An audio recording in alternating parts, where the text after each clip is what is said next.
silently to the self. It means I am that.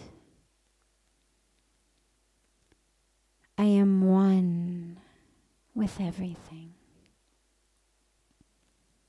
One with the universe.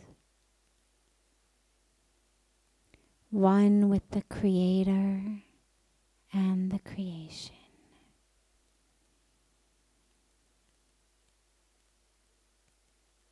I breathe it in and I breathe it back out.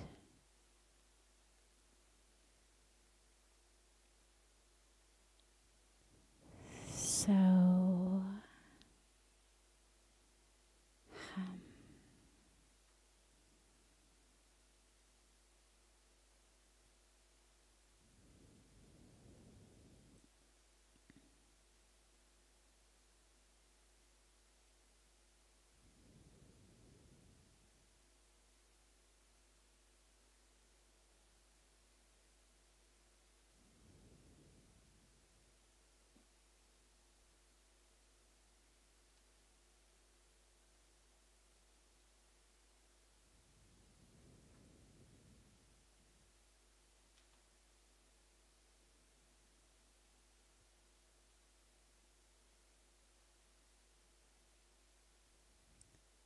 feel the borders of the body dissolve. Feel the contours around the body. Begin to become permeable and dissolve. As on the breath, we experience our merging into the world around us.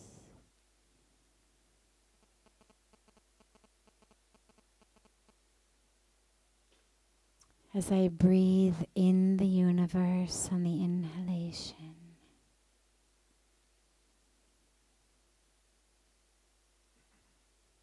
and breathe back the universe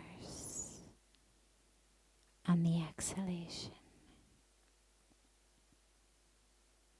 There is no place I end and the universe begins.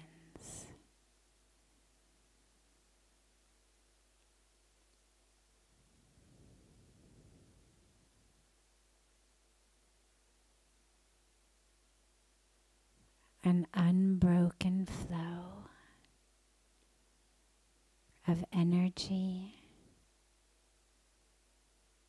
of pran, of life force.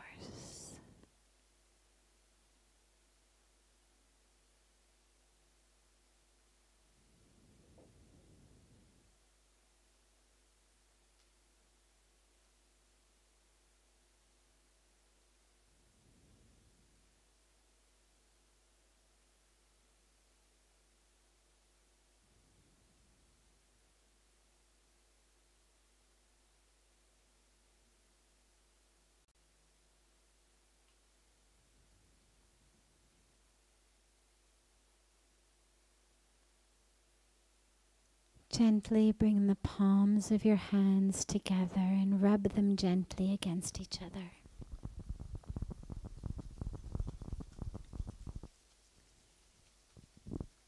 Cup your palms over your closed eyes.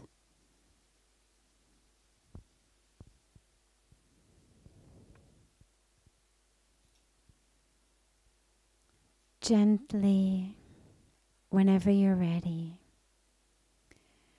open your eyes and lower your hands.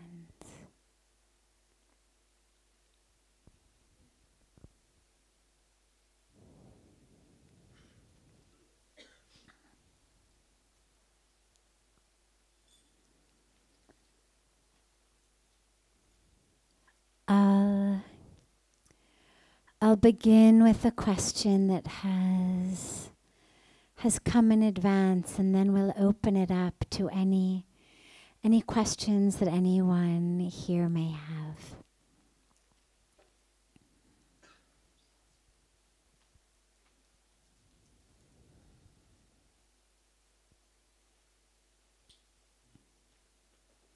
We speak of desires being bad, but do they have to be so extreme?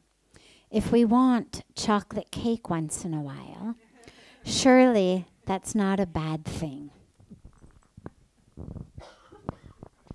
So it's great actually, because it allows us to clear up a really common misunderstanding. Desires themselves are not bad things.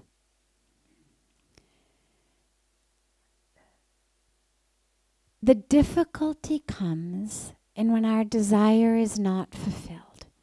So even if we take the example in the question of chocolate cake, so you take something very simple, a very external desire. It's not like we're talking about desiring world peace or desiring enlightenment, right? We're desiring chocolate cake. Is even that bad? Well, of course not. The dilemma comes when I don't get the chocolate cake. It reminds me of a great story of that a friend of mine tells of a friend of his who was trying to go on a diet. And true story. And every day though, this friend would take the metro to work, from his house to work, and walk a couple blocks from the metro station to the work. And on those couple of blocks between the metro station and where the guy worked, there was a pastry shop. And every day he would go in and he would buy a pastry. And so he's on a diet now, and every day, nonetheless, he finds himself in the pastry shop with a bag full of pastries. And he says to my friend, you know, this is really a problem for me. I really want to go on a diet. I really need to lose weight. And nonetheless, every single day, I find myself in the pastry shop with a bag of pastries in my hand. And it's like before I even know what's happened, I've bought it. And so my friend says to him, well, I have an idea. Why don't you leave your wallet at home? And his friend says, what? You want me to steal it?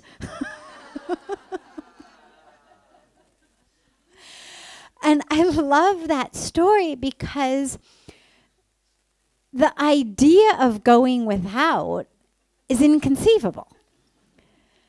And so either I have my wallet and I pay for it, or I don't have my wallet and I steal it.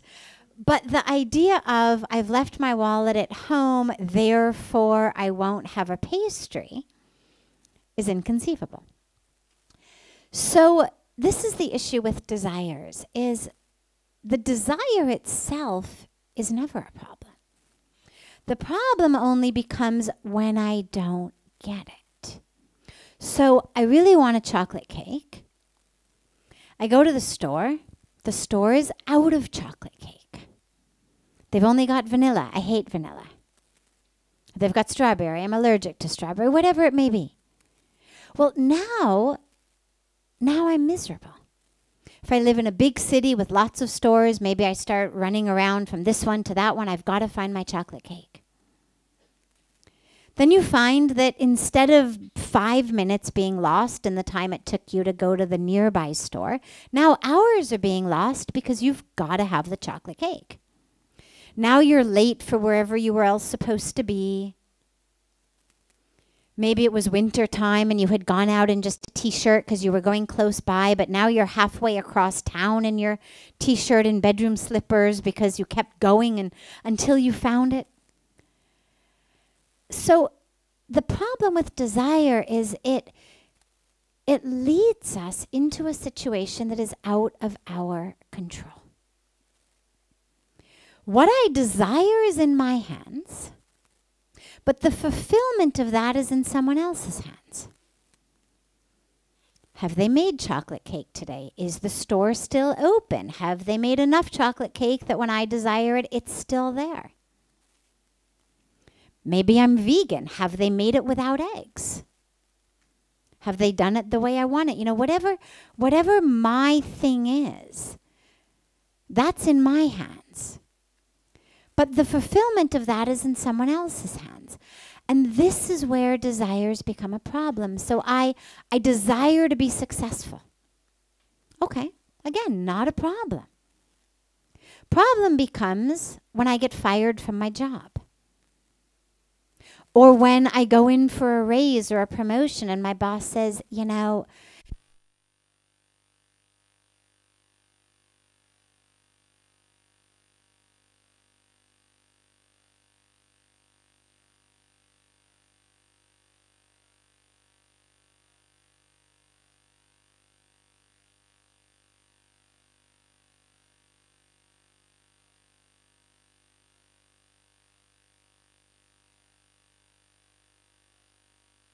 relevant. Because the power's in their hands. So I may be absolutely convinced, and I might be correctly convinced, that I am right for the job, that I do deserve the raise, that I am smarter than anybody else in the company. But that's irrelevant. Because all that's relevant is what my boss thinks. The power is in their hands. Maybe my boss has a grudge against me. Who knows? Maybe for whatever reason. They want a man and I'm a woman, or they want a woman and I'm a man, or they want, you know, a person of color and I'm white, or I'm a person of color, they want someone white. Whatever it may be, there's 100 different reasons that we could be selected against. But if my desire is so strong, and I don't have the power to fulfill it without hoping that the universe works in my favor, it's just a recipe for frustration. And so this is where, on a spiritual level, the sages, the saints, the scriptures, the gurus talk about letting go of desires. Because otherwise, when I get it, I'm happy. Oh, that chocolate cake, it's my favorite. That was so good. Great day. Got my chocolate cake. But then didn't get my chocolate cake. Oh, I'm really bummed. I really wanted chocolate cake and I didn't get it. And so suddenly my whole experience of life, of myself, my mood, my ability to experience the joy of being has been ruined because of a chocolate cake, or it's been ruined because of some other random person who happens to be my boss, how they see the work I've done, what filter they see it through. Maybe I really wanted to go to a party. Again, okay, not a problem. But there's a traffic jam. I'm late. Miss the movie, miss the party, miss the flight. The desire to catch it, not a problem. But the attachment to the desire being fulfilled when it's not in my hands leads me to sitting in my car in a traffic jam, having a personal internal meltdown. Now, my meltdown's not going to make the traffic go away. My meltdown's not going to make the movie theater wait for me to get there to start, or the plane to be held, or the party to, keep everybody outside till I arrive and not let it start. All it's going to do is prevent me in that moment from experiencing the truth of my being, which is peace and joy. So have desires. Again, nothing wrong. Desires in many cases are great catalysts. If I didn't desire to be of service to the world, if if I didn't desire to be closer and closer to God every day and have practices that I do that make that happen, why bother getting out of bed? I mean, if we don't have any desire at all to be with our family, to fulfill our duty, to do our dharma, to get an education, to help the world, to create art or music, to see beautiful places, to create beautiful things. I mean, we have so many different desires, but if we had none of them, there'd be very little to drag us out of bed in the morning. So desires are a catalyst. And they can actually be a catalyst for the greatest movement. Desire for enlightenment. Well, that's what gets you out of bed when the alarm goes off way too early in the morning and it's still dark and cold. Right? I mean, really, if you didn't have a desire for that, why bother? Go back to sleep. It's the desire to know the self more deeply, to awaken more fully, that pulls us out of bed at 4 in the morning. Prevents you from hitting the snooze over and over and over again, right? So desires are catalysts. Problem only becomes when I'm attached to it. And this is true regardless of whether the desire is chocolate cake or enlightenment. And anything in between. Because it's just as easy to get frustrated and upset and pulled out of the present moment, out of myself, from my inability to get a raise or get the job that I want or make the amount of money I want or lose the weight I want or find the partner I want, find the food I want. Just as easy to get frustrated about not being enlightened as fast as I want as it is to be frustrated over not finding the chocolate cake. And the dilemma, regardless of which part of the spectrum of desire you're on, is that that frustration and misery pulls you out of an experience of wholeness and perfection in the moment. That frustration is the voice in your head that says you are not enough. Whether you're not enough because you don't have chocolate cake in your belly, or you're not enough because you're not yet enlightened, or anything in between. It's a message that you're not quite right. That something is missing, something is lacking. And that's the damaging myth. And so, no desire is bad, as long as it doesn't harm the world. The only problem is when we are attached to it being fulfilled. So if you can have a desire, but be unattached to it being fulfilled, then by all means have them, no problem. Just don't let them get you stuck.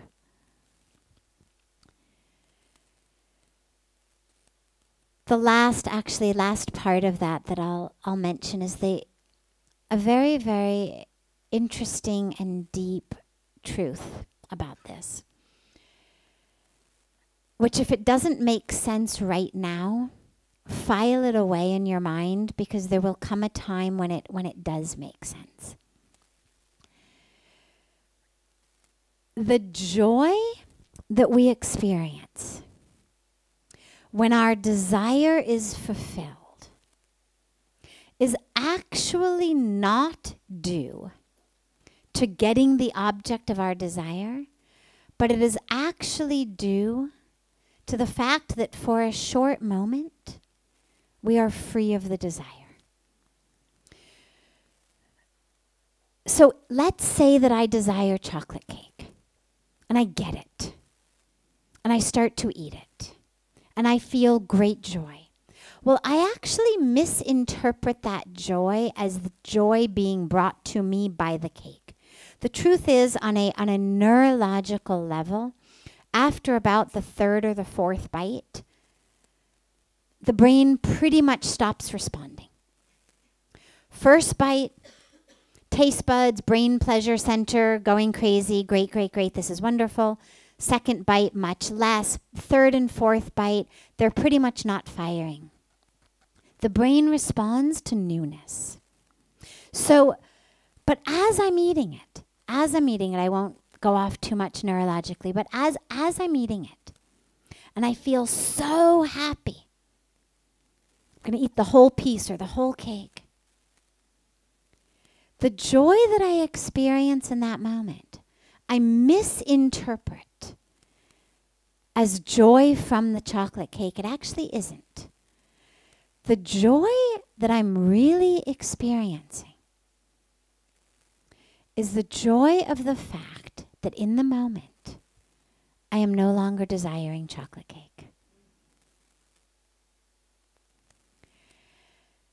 And the misinterpretation of that joy is what keeps us desiring, because I've identified, oh, that was so great when I ate it.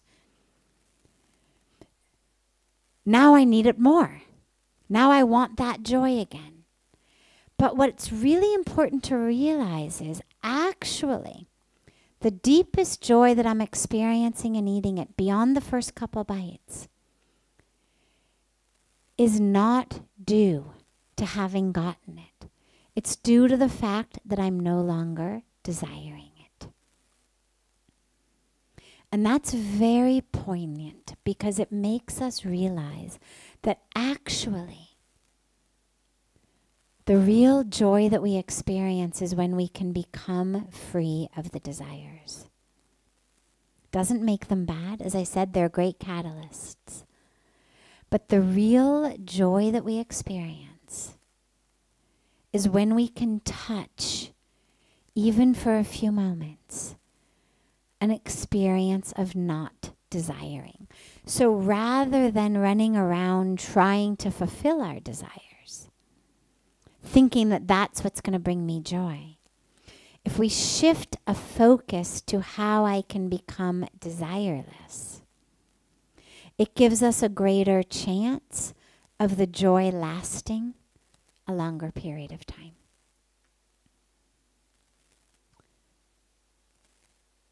Before taking any of the others that came in advance, I'm happy to open it up to any questions that are here. Yes.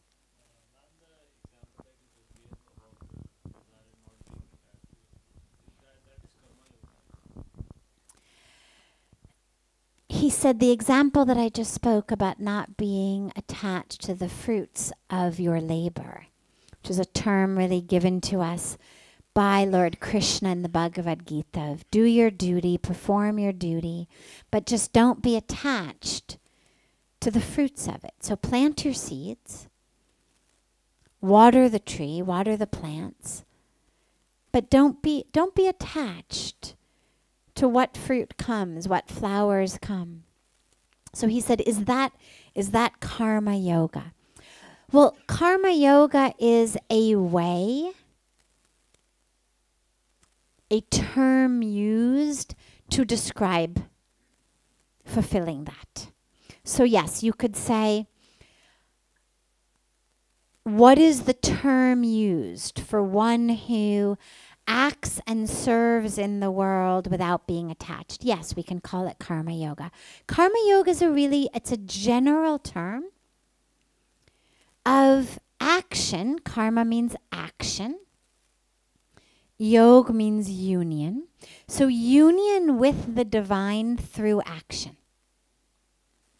How through my actions can I experience union with God? And absolutely, it's essential that I not be attached to the fruits. Because if what I'm looking for through this action is what am I going to get from it,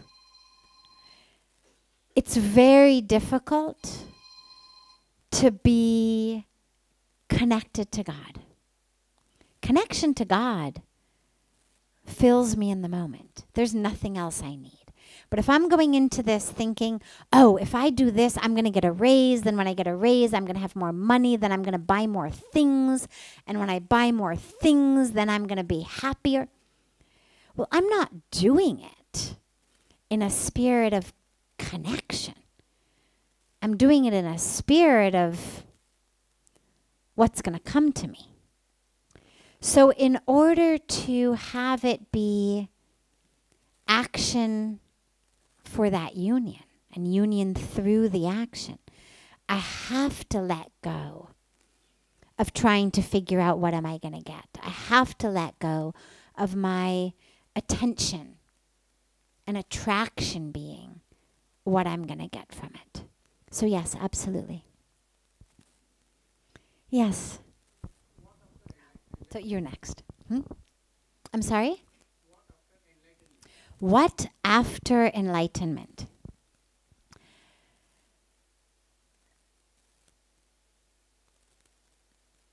Constant light. You know, enlightenment is, Pujya Swamiji, my guru, always says, enlightenment is living in the light. He says it's not like you suddenly grow horns or something, and what you look like changes, and it means you've shifted from living in the darkness of ignorance to living in light. And so when that happens, how I move through the world changes. There's a beautiful story told in the Buddhist tradition of a seeker who was going to study with a very, very renowned Buddhist monk. And he had heard about him and was really looking forward that he was going to go and study with the master and attain enlightenment, attain awakening his own Buddha nature. But he'd never met the master before.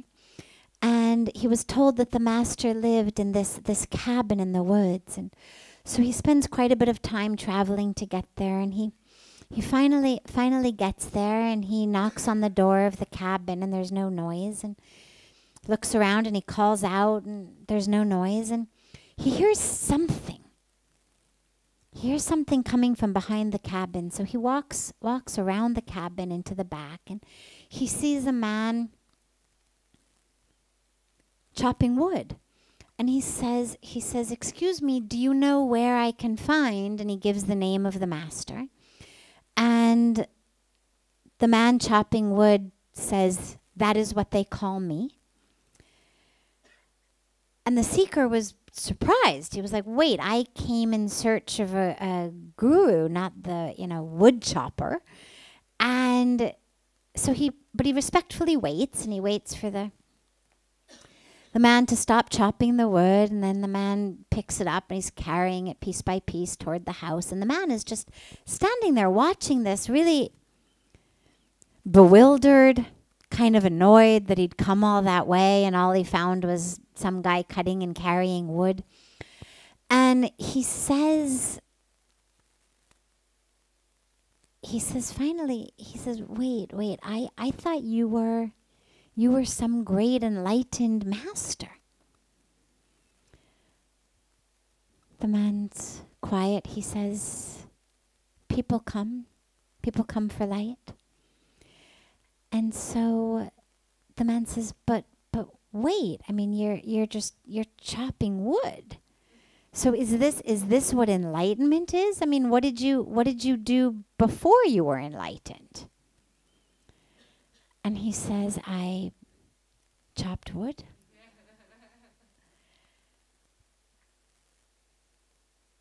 And now the man's even more confused. And he says, but if you chopped wood before and you chop wood after, then what's the difference?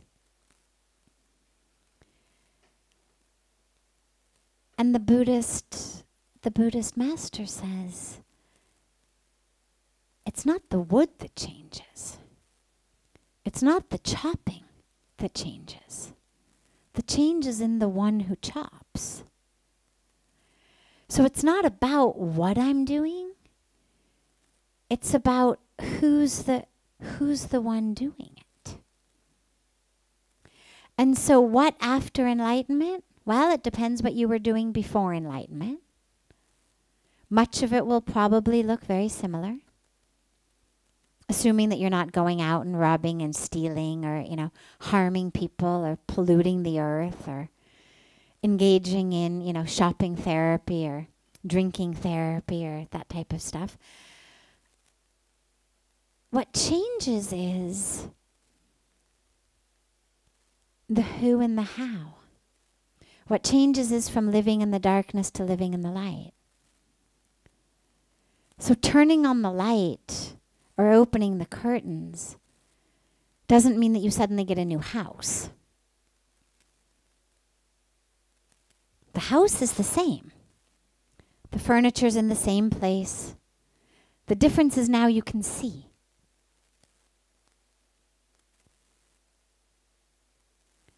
And so how you move through a dark house is very different from how you move through a house with the lights on.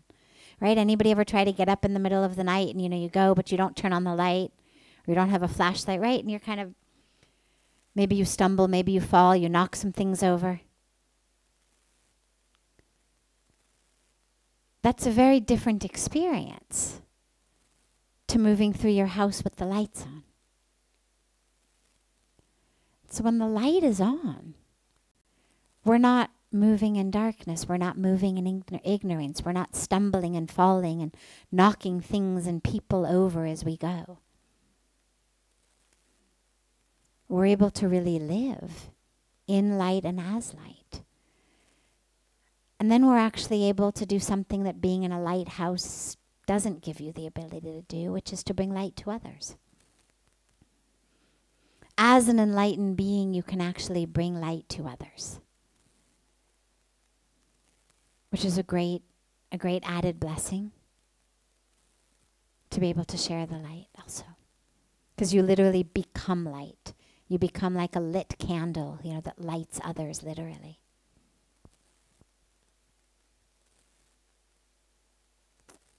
Yes.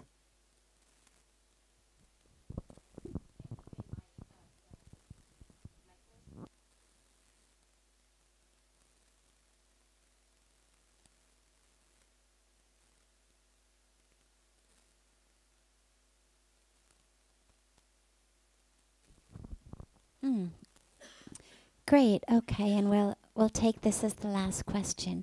She said, "Is karma yoga the same as service to God?" If our understanding of God is the infinite reality, then yes. But if our concept of God is a limited one to a being that is outside of me and punishing me or rewarding me or judging me, bestowing blessings or not bestowing blessings, then no, not only. That could be a part of it, but it's not only that. Because karma yoga is that which unites me to God. God doesn't actually need anything from me. So for example, if I am making sandwiches for poor people, or building schools for poor children, or being a doctor and serving people who are poor and sick, well, God doesn't need that. God doesn't need a cataract operation or a sandwich or a blanket or a desk and a school bag. So if my vision of God is just this nameless, formless being outside of me, then karma yoga is actually more than that. But when we're able to understand and experience the divine as being that which pervades everything, You know, as we always say, it's not just that we've been created by the Creator, but we've been created of the Creator. And so when we are serving the needy, we are serving God, which is a very, very deep teaching in many religions. There's a story that I've heard told in at least the Hindu and the Christian tradition. I'm sure there's a version of it in other traditions that goes something like this. There was a man, and he considered himself a very, very devout devotee of God. And one night he was walking down the street. It was a cold night, and he was walking down the street, and there was a homeless person who said to him, "Can I have your shawl? I'm very cold." And this man wanted to help. He was a good man, but he was also worried about himself. How am I going to make it home without my shawl? And so he took his shawl and he cut it in half, or tore it in half. And he gave the guy on the street half a shawl, and he kept half a shawl. And that night he had a dream. And in the dream, and again, I've heard it told that Lord Krishna came to him. I've heard it told that Jesus came to him. And came to him wearing only half a shawl. And in his dream, he says to Lord Krishna or to Jesus, or he says, "My Lord, why are you only wearing half a shawl?" And God said to him, "Well, because that's all you gave me." The teaching being, I am in the poor. I am in the ones who are needy. And so many, many religions really have that teaching as a very core principle, that it's not just we help others because it's the right thing to do and they're needy and we have and they don't, and so we give, but we help because in them we see God. And so if our karma yoga is done with the awareness that I am serving God through the people I am serving, then yes, you could say that karma yoga is serving God. If, with one last stipulation, I have to realize that I am also God. Because karma yoga, the ultimate benefit of it, I mean, yeah, I may help others in the meantime. That's a great bonus. Gets you some, good karmic fruit. But ultimately, if my karma yoga is really done fully and properly in the way that Lord Krishna speaks about it in the Bhagavad Gita, of just realizing I'm only a tool. I'm not the doer. I'm not the giver. If I really do it like that, the one who benefits is me.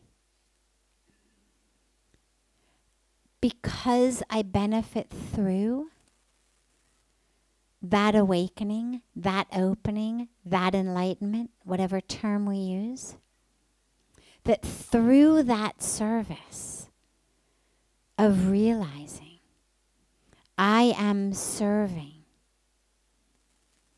myself, my capital S self in you. God is serving God through God. When I realize it on that level, then yes, you could say karma yoga is service of God.